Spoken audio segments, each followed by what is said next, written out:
रेल्वेचं काम करून घेणं वेळेत ही म्हणजे माझ्यावर लोकांनी टाकलेल्या विश्वासाचा एक भाग म्हणून माझी जबाबदारी आहे. त्याच्यात मी प्रत्येक महिन्याला त्याची मंथली मीटिंग घेतोय. मी आतापर्यंत 5-6 मीटिंगा घेतल्या. बीड रेल्वेच्या संदर्भात मी दिल्लीला पण रेल्वे बोर्डामध्ये सुद्धा मीटिंग घेतलेली आहे. त्यांच्या चेअरमनसोबत चर्चा झालेली, मिनिस्टरसोबत चर्चा झाली.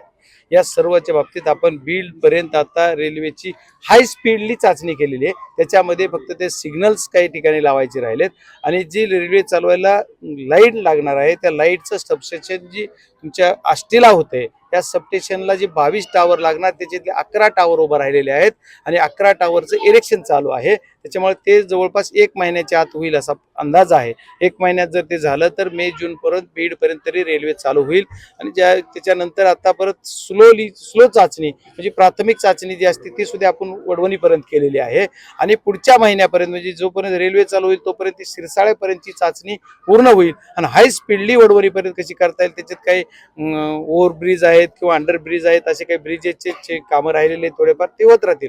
पण काम फास्ट ट्रॅकवर चालू आहे. ट्रॅक लावणं सुद्धा चालू आहे. आपल्याला पुढच्या वर्षीच्या डिसेंबर महिन्यापर्यंत पण म्हणजे मी 31 मार्च 2026 पर्यंत रेल्वेचं काम पूर्ण करायचंय आणि रेल्वे इथून एकदा मुंबईपर्यंत न्यायची आणि तिथून दिल्लीला मला जायचंय. अगोदर देखील ते सक्रिय होतील त्यांची दहशत आहे असा जबाब समोर आलेला आहे. हे वारंवार पहिल्या दिवसापासून मी सांगतोय की हे एवढे आरोपी पकडलेत म्हणून आपली इथली दहशत मिटली किंवा यांचं गुंडाराज संपला असं नाहीये.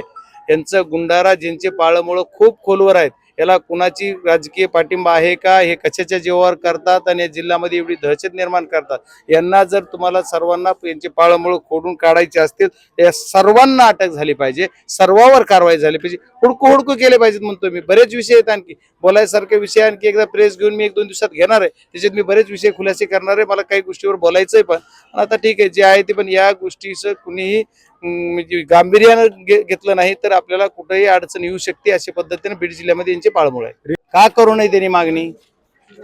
कारण बीड जिल्ह्याच्या प्रशासनामध्ये जे जेलर आहे ते वारंवार आम्ही बोलतोय की नवीन आलेला आरोपी बाहेर पाठवतात आणि हे जे आरोपी येतात याच्या अगोदर मग नवीन आलेला बाहेर पाठवायचा. तर माधव मुंडे हे जे 2-4 होते माधव मुंडे हे सगळं ते यांना अगोदरचे असताना ह्यांना उचललं आणि ह्यांना तिथंच ठेवलं. काय कारण आहे? मग ह्यांना जर ही नंतर जर अगोदरचा आरोपी होता तर तो तिथं ठेवायला पाहिजे होता आणि नंतर आलेला आरोपी बाजूला ठेवायला पाहिजे होता. नाही ठेवलं आणि यांना आणखी काय कट रचायसाठी एकत्र ठेवलंय काय केले माहित नाही. पण या बीड मधून या आरोपींना उचललं पाहिजे असं वारंवार सांगून सरकार महोदय काय करते माहित मागणी केली. ऑलरेडी मी मागणी केलेली आहे. याच्या संदर्भात माझी मुख्यमंत्री महोदयांची सुद्धा मी भेट घेतलेली आहे. मी ते कोणाशी बोललो नाही. त्या दिवशी लगेच पहलगामचा हल्ला झाल्यावर मुख्यमंत्री महोदयांशी सुद्धा माझी भेट झाली. मुख्यमंत्री महोदयाने सुद्धा सांगितलं की आम्ही याच्यात लक्ष घालतोय, पूर्ण घातलंय. मी प्रत्येक गोष्टी कुठले जे आरोपी आहेत त्यांना कुणालाही पाठीशी घालणार नाही असं त्यांनी शब्द दिलेला आहे.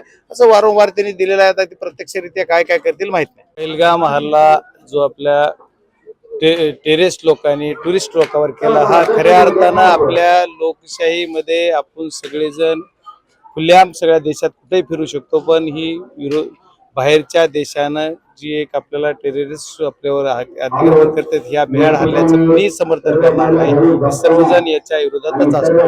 पण हा जो हल्ला झाला हा हल्ला मानवतेला काळीमा फासणारा आहे. तिथं जे आपले लोक गेले होते त्या लोकांना असं जातीवाचक विचारून नाही केलं पण तिथल्या लोकांनी खूप साथ देऊन आपल्या सर्व जे पर्यटक आहेत या पर्यटकांना खूप मोठी साथ दिली अशा प्रतिक्रिया बघायला मिळत आहेत. आणि पर्यटक लोकांनी सुद्धा प्रत्येकाने त्या सर्व लोकांना साथ दिली. सर्व जे आपले पर्यटक आहेत या पर्यटकांना साथ देऊन तिथल्या गावचे लोक आहेत किंवा त्या काश्मीरमध्ये पहलगामचे जे लोक आहेत त्या सर्वांनी जनतेने सुद्धा साथ या सर्वांना दिली. त्याबद्दल त्यांचंही कौतुक केलं पाहिजे.